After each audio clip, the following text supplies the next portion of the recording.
Welcome to నా style recipes Telugu. ఈరోజు recipe mutton curry అండి. ఇది మా అమ్మ స్టైల్లో మటన్ కర్రీ చాలా బాగుంటుంది. ఒకసారి ట్రై చేయండి, మీకు తెలుస్తుంది ఎలా ఉంటుందో అని. కర్రీ చాలా బాగుంటుంది. మటన్ కర్రీ అనేది ఎక్కువ మసాలాలు ఏం యాడ్ చేయకుండా సింపుల్గా ఈజీగా అయిపోయే ప్రాసెస్. ఎలా చేయాలో ప్రాసెస్ చూద్దాం. లైక్ చేయండి, షేర్ చేయండి, సబ్స్క్రైబ్ చేసుకోండి. ఇప్పుడు ప్రాసెస్ చూద్దాం. ఇలా ఒక కళాయి తీసుకున్నాను, ఆయిల్ యాడ్ చేస్తున్నాను. ఆయిల్ అనేది మటన్ కర్రీ నాన్ వెజ్కి ఎక్కువగానే పడుతుంది ఆయిల్. నేనైతే 4-5 స్పూన్లు యాడ్ చేశాను. మీరు కావాలంటే తగ్గించుకోండి. ఇలా ఆయిల్ హీట్ అయినాక ఇది 3 ఆనియన్ అండి, చిన్నవే 3 ఇలా సన్నగా కట్ చేసిన ఉల్లిపాయలు, కొంచెం కరివేపాకు, 4 పచ్చిమిరపకాయలు. ఇవి ఫ్రై అవ్వాలి. బాగా అంటే బాగా కాదు, కొంచెం కలర్ చేంజ్ అయ్యి మగ్గితే సరిపోతుంది. ఇవి మొత్తం ఫ్రై అవ్వాలి. ఆనియన్, పచ్చిమిర్చి, కరివేపాకు. ఇలా మీడియం సైజ్వి 3 ఉల్లిపాయలు ఇలా సన్నగా కట్ చేసినివ్వండి. ఈ లోపల మనం మసాలా రెడీ చేసుకుందాం. ఇలా ఒక మిక్సీ జార్ తీసుకొని ఉల్లిపాయ చిన్న ఉల్లిపాయ, ఒక లవంగా యాడ్ చేశాను. ఇలాచి 2, పచ్చిమిరపకాయలు 2 చిన్నవి, ఎండు కొబ్బరి అండి. ఇవి 4 ఇంచుల ఎండు కొబ్బరి అండి, ఇలా సన్నగా కట్ చేసినాయి. ధనియాలు ఒక పావు టీ స్పూన్, గసగసాలండి ఒక 1 స్పూన్ గసగసాలు. ఈ ప్లేస్లో మీరు గసగసాలు లేకపోతే జీడిపప్పు కూడా యాడ్ చేసుకోవచ్చు.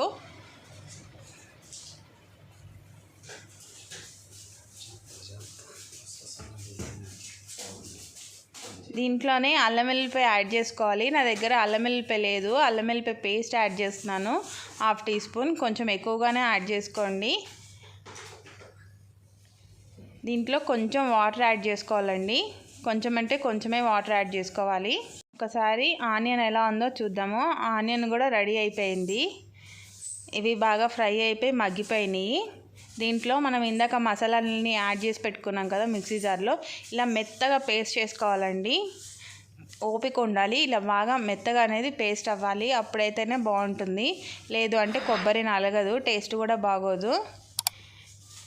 ఇవి మొత్తం మూత పెట్టేసి ఇది మగ్గనివ్వాలి. ఇలా మగ్గిన తర్వాత కొంచెము టమాటా అండి, ఇది ఒక మీడియం సైజ్ టమాటా యాడ్ చేస్తున్నాను. టమాటా ఇప్పుడే వేసేయాలండి. మటన్ వేసినాక వేస్తే మటన్ నీసు వాసన వస్తుంది, మటన్ కూడా ఉడకదు. అందుకే ఆనియన్ తర్వాత మసాలా పేస్ట్ యాడ్ చేసాం కదా, ఆ టైంలోనే టమాటా అనేది యాడ్ చేయాలి. ఇలా మూత పెట్టేసి టమాటా కూడా పూర్తిగా మగ్గిపోవాలి. ఇందాక మనం మిక్సీ పేస్ట్ చేసి వేసుకున్నాం కదా, దాంట్లోనే వాటర్ యాడ్ చేసి కొంచెం వాటర్ యాడ్ చేశాను. పావు టీ స్పూన్ పసుపు, కారం కూడా ఇప్పుడే యాడ్ చేస్తున్నానండి, చూసి యాడ్ చేసుకోండి కారం. నేను 1 స్పూన్ కారం యాడ్ చేస్తున్నాను. ఇవన్నీ బాగా మిక్స్ చేయాలి వీటన్నిటిని. ఇప్పుడు టమాటా కూడా పూర్తిగా మగ్గిపోవాలండి. ఇలా బాగా మిక్స్ చేయాలి వీటన్నిటిని. గ్రేవీ కూడా బాగుంటుంది. చూసారా, ఇలా ఆయిల్ పైకి తేలుతున్నప్పుడు కొంచెం కదిపేయాలి మనం, అంటే బాగా మిక్స్ చేయాలి వీటన్నిటిని.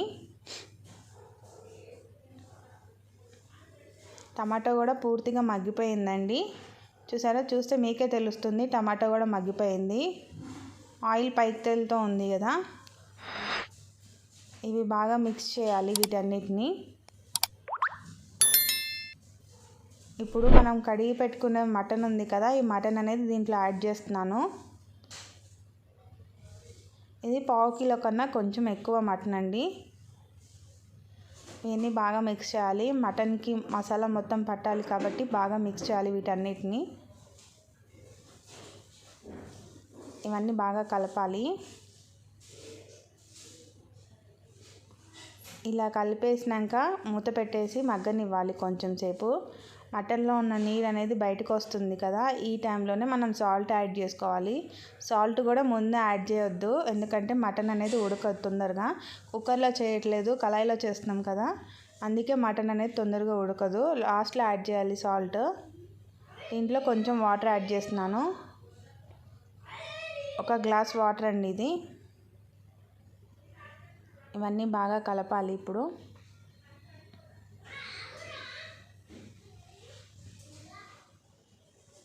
కొంచెం కారం యాడ్ చేస్తున్నాం మళ్ళీ నేను. మీ టేస్ట్కి సరిపడా స్పైస్ అనేది యాడ్ చేసుకోండి. పచ్చిమిరపకాయలు కూడా యాడ్ చేసాం కాబట్టి చూసి కలుపుకోండి. సాల్ట్ కూడా మీ టేస్ట్కి తగ్గట్టే సాల్ట్. ఇప్పుడు మూత పెట్టేసి కర్రీ అనేది మటన్ అనేది బాగా ఉడకనియాలి. చూసారా, ఇలా ఆయిల్ పైకి తేలుతున్నప్పుడు ఆల్మోస్ట్ మటన్ ఉడికిపోయినట్టే. దీంట్లో కొంచెం కొత్తిమీర యాడ్ చేస్తున్నాను. గరం మసాలా 1 స్పూన్ గరం మసాలా యాడ్ చేస్తున్నాను. ఇప్పుడు వీటన్నిటిని బాగా మిక్స్ చేయాలి. చూస్తే మీకే అర్థమవుతుంది గ్రేవీ అనేది ఎలా వచ్చిందో, ఎలా తిక్కుగా వచ్చిందో. గ్రేవీ కూడా చాలా బాగా వచ్చింది కదా. కుక్కర్లో పెడితే ఇంకా తొందరగా అయిపోతుంది కానీ ఈ టేస్ట్ అనేది రాదు. కళాయిలో చేసుకొని మటన్ అది ఉడికేదాకా ఉంటేనే టేస్ట్ కూడా చాలా బాగుంటుంది. ఇది మా అమ్మ స్టైల్లో మటన్ కర్రీ అండి. ఒకసారి ట్రై చేయండి ఎలా వచ్చిందో. మసాలాలు కూడా ఎక్కువ ఏం యాడ్ చేయలేదు, కొంచెం కొంచెం మసాలాలు యాడ్ చేశాను. చాలా సింపుల్గా అయిపోతుంది. చూసారా, కలరు అంతా చాలా బాగా వచ్చింది. మటన్ కర్రీ అనేది టేస్ట్ అయితే చాలా బాగుంది. ఎంతైనా అమ్మ స్టైల్లో కదా, చాలా బాగుంటుంది. ఒకసారి ట్రై చేయండి, కామెంట్ చేయండి, లైక్ చేయండి. Thank you.